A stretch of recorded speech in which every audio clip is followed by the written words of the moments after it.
श्री गर्ग संहिता गौलोक खंड तीसरा अध्याय। भगवान श्री कृष्ण के विग्रह में श्री विष्णु आदि का प्रवेश, देवताओं द्वारा भगवान की स्तुति, भगवान का अवतार लेने का निश्चय, श्री राधा की चिंता और भगवान का उन्हें सांत्वना प्रदान। श्री जनक जी ने पूछा, मुने, परात्पर महात्मा भगवान श्री कृष्णचंद्र का दर्शन प्राप्त कर संपूर्ण देवताओं ने आगे क्या किया, मुझे यह बताने की कृपा करें। श्री नारद जी कहते हैं, राजन, उस समय सबके देखते देखते अष्टभुजाधारी वैकुंठाधिपति भगवान श्री हरि उठे और साक्षात भगवान श्री कृष्ण के श्री विग्रह में लीन हो गए। उसी समय कोटि सूर्यों के समान तेजस्वी प्रचंड पराक्रमी पूर्ण स्वरूप भगवान नरसिंह जी पधारे और भगवान श्री कृष्ण के तेज में वे भी समा गए। इसके बाद सहस्त्र भुजाओं से सुशोभित श्वेत द्वीप के स्वामी विराट पुरुष, जिनके शुभ रथ में सफेद रंग के लाख घोड़े जुटे हुए थे, उस रथ पर आरूढ़ होकर वहां आए। उनके साथ श्री लक्ष्मी जी भी थीं। वे अनेक प्रकार के अपने आयुधों से संपन्न थे। पार्षद गण चारों ओर से उनकी सेवा में उपस्थित थे। वे भगवान भी उसी समय श्री कृष्ण के श्री विग्रह में सहसा प्रविष्ट हो गए। फिर वे पूर्ण स्वरूप कमल लोचन भगवान श्री राम स्वयं वहां पधारे। उनके हाथ में धनुष और बाण थे तथा साथ में श्री सीता जी और भरत आदि तीनों भाई भी थे। उनका दिव्य रथ 10 करोड़ सूर्यों के समान प्रकाशमान था। उस पर निरंतर चमड़ ढुलाए जा रहे थे। असंख्य वानर यूथपति उनकी रक्षा के कार्य में संलग्न थे। उस रथ के 1 लाख चक्रों से मेघों की गर्जना के समान गंभीर ध्वनि निकल रही थी। उस पर लाख ध्वजाएं फहरा रही थीं। उस रथ में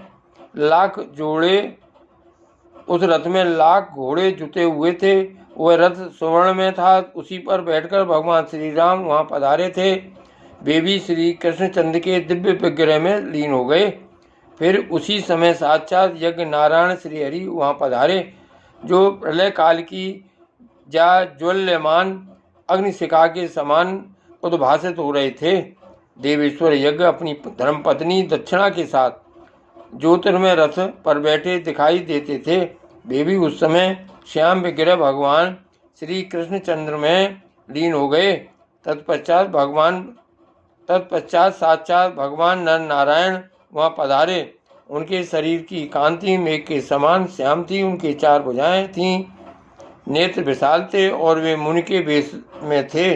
उनके सिर का जटाजूट कौंधती हुई करोड़ों बिजलियों के समान दीप्तमान था। उनका दीप्त मंडल सब ओर उद्भासित हो रहा था। दिव्य मुनिंद्र मंडलों से मंडित हुए भगवान नारायण अपने अखंडित ब्रह्मचर्य से शोभा पाते थे। राजन, सभी देवता आश्चर्ययुक्त मन से उनकी ओर देख रहे थे, किंतु वे भी श्याम सुंदर भगवान श्री कृष्ण में तत्काल लीन हो गए। इस प्रकार के विलक्षण दिव्य दर्शन प्राप्त कर संपूर्ण देवताओं को महान आश्चर्य हुआ। उन सबको यह भलीभांति ज्ञात हो गया कि परमात्मा श्री कृष्ण चंद्र स्वयं पर पूर्णतम भगवान हैं। तब वे उन परम प्रभु की स्तुति करने लगे। देवता बोले, जो भगवान श्री कृष्णचंद्र पूर्ण पुरुष, पर से भी पर, यज्ञों के स्वामी, कारण के भी परम कारण, पर पूर्णतम परमात्मा और साक्षात गौलोक धाम के अधिवासी हैं, इन परम पुरुष श्री राधावर को हम सदा नमस्कार करते हैं। हम इन परम पुरुष श्री राधावर को हम सादर नमस्कार करते हैं। योगेश्वर लोग कहते हैं कि आप परम तेज पुण्य हैं। शुद्ध अंतःकरण वाले भक्तजन ऐसा मानते हैं कि आप लीला विग्रह धारण करने वाले अवतारी पुरुष हैं। परंतु हम लोगों ने आज आपके जिस स्वरूप को जाना है वह अद्वैत, सबसे अभिन्न, एक अद्वितीय है। अतः आप महत्तम तत्वों एवं महात्माओं के भी अधिपति हैं। आप परब्रह्म परमेश्वर को हमारा नमस्कार है। कितने विद्वानों ने व्यंजना लक्षणा और स्फोट द्वारा आपको जानना चाहा, किंतु फिर भी वे आपको पहचान न सके, क्योंकि आप निर्दोष भाव से रहित हैं। अतः माया से निर्लेप आप निर्गुण ब्रह्म की हम शरण ग्रहण करते हैं।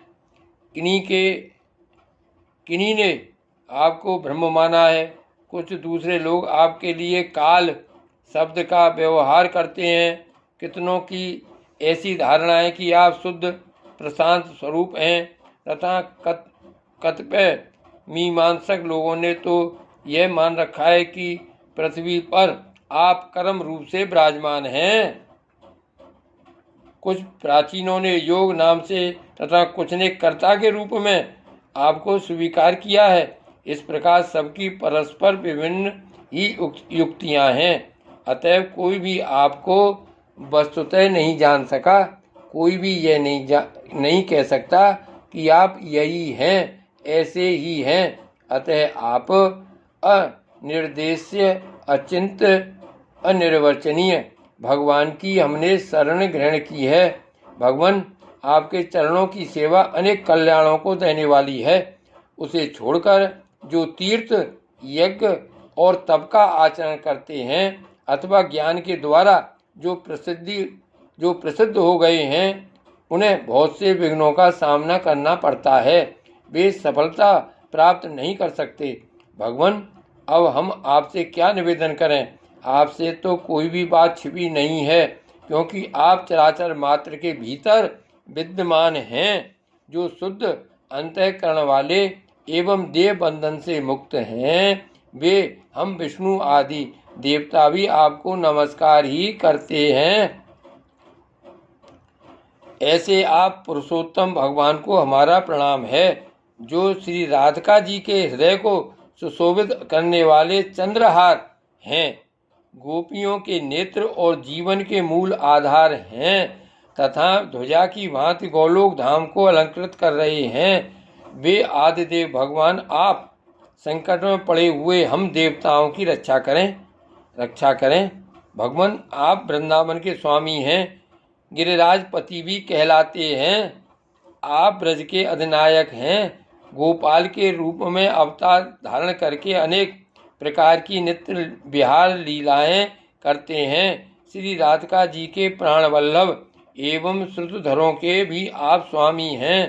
आप ही गोवर्धन धारी हैं। अब आप धर्म के भार को धारण करने वाली इस पृथ्वी का उद्धार करने की कृपा करें। नारद जी कहते हैं, इस प्रकार स्तुति करने पर गोकुलेश्वर भगवान श्री कृष्णचंद्र प्रणाम करते हुए देवताओं को संबोधित करके मेघ के समान गंभीर वाणी में बोले। श्री कृष्ण भगवान ने कहा, ब्रह्मा, शंकर एवं अन्य देवताओं, तुम सब मेरी बात सुनो। मेरे आदेशानुसार तुम लोग अपने अंशों से देवियों के साथ यदुकुल में जन्म धारण करो। मैं भी अवतार लूँगा और मेरे द्वारा पृथ्वी का भार दूर होगा। मेरा वह अवतार यदुकुल में होगा और मैं तुम्हारे सब कार्य सिद्ध करूँगा। वेद मेरी वाणी, ब्राह्मण मुख और गौ शरीर है। सभी देवता मेरे अंग हैं। साधु पुरुष तो हृदय में वास करने वाले मेरे प्राण ही हैं। अतः प्रति युग में जब दम्भपूर्ण दुष्टों द्वारा इन्हें पीड़ा होती है और धर्म, यज्ञ तथा दया पर भी आघात पहुंचता है, तब मैं स्वयं अपने आप को भूतल पर प्रकट करता हूँ। श्री नारद जी कहते हैं, जिस प्रकार जगतपति भगवान श्री कृष्णचंद्र इस प्रकार बात कर रहे थे, उसी क्षण अब प्राणनाथ से मेरा वियोग हो जाएगा। यह समझकर श्री राधिका जी व्याकुल हो गईं और दावानल से दग्ध लता की भांति मूर्छित होकर गिर पड़ी। उनके शरीर में अश्रु, कंप, रोमांच आदि सात्विक भावों का उदय हो गया। श्री राधिका जी ने कहा, आप पृथ्वी का भार उतारने के लिए भूमंडल पर अवश्य पधारें, परंतु मेरी एक प्रतिज्ञा है, उसे भी सुन लें। प्राणनाथ, आपके चले जाने पर एक क्षण भी मैं यहाँ जीवन धारण नहीं कर सकूंगी। यदि आप मेरी इस प्रतिज्ञा पर ध्यान नहीं दे रहे हैं तो मैं दोबारा भी कह रही हूँ, अब मेरे प्राण अधर तक पहुँचने को अत्यंत विवल हैं। ये इस शरीर से वैसे ही उड़ जाएंगे जैसे कपूर के धूल कण। श्री भगवान बोले, राधिके तुम विषाद मत करो, मैं तुम्हारे साथ चलूंगा और पृथ्वी का भार दूर करूंगा। मेरे द्वारा तुम्हारी बात अवश्य पूर्ण होगी। श्री राधिका जी ने कहा, परंतु प्रभु, जहाँ वृंदावन नहीं है, यमुना नदी नहीं है और गोवर्धन पर्वत भी नहीं है, वहाँ मेरे मन को सुख नहीं मिलता। नारद जी कहते हैं, श्री राधिका जी के इस प्रकार कहने पर भगवान श्री कृष्णचंद्र ने अपने धाम से 84 कोस भूमि, गोवर्धन पर्वत एवं यमुना नदी को भूतल पर भेजा। उस समय संपूर्ण देवताओं के साथ ब्रह्मा जी ने पर पूर्णतम भगवान श्री कृष्ण को बार बार प्रणाम करके कहा। श्री ब्रह्मा जी ने पूछा, भगवान मेरे लिए कौन स्थान है, आप कहाँ पधारेंगे तथा ये संपूर्ण देवता किन ग्रहों में रहेंगे और किन किन नामों से इनकी प्रसिद्धि होगी। श्री भगवान ने कहा, मैं स्वयं वसुदेव और देवकी के यहाँ प्रकट होऊंगा। मेरे कला स्वरूप ये शेष रोहिणी के गर्भ से जन्म लेंगे, इसमें संशय नहीं है। साक्षात लक्ष्मी राजा भीष्म के घर पुत्री रूप से उत्पन्न होगी। इनका नाम रुक्मिणी होगा और पार्वती जामवती के नाम से प्रकट होंगी। यज्ञ पुरुष की पत्नी दक्षिणा देवी वहाँ लक्ष्मणा नाम धारण करेंगी। यहाँ जो बिरजा नाम की नदी है वही कालिंदी नाम से विख्यात होगी। भगवती लज्जा का नाम भद्रा होगा। समस्त पापों का प्रशमन करने वाली गंगा मित्रबिंदा नाम धारण करेगी। जो इस समय कामदेव हैं वे ही रुक्मिणी के गर्भ से प्रद्युम्न रूप में उत्पन्न होंगे। प्रद्युम्न के घर तुम्हारा अवतार होगा। उस समय तुम्हें अनिरुद्ध कहा जाएगा, इसमें कुछ भी संदेह नहीं है। ये वसु जो द्रोण के नाम से प्रसिद्ध हैं, ब्रज में नंद होंगे और स्वयं इनकी प्राण प्रिया धरा देवी यशोदा नाम धारण करेंगी। सुचंद्र वृषभान बनेंगे तथा इनकी सहधर्मिणी कलावती धराधाम पर कीर्ति के नाम से प्रसिद्ध होगी।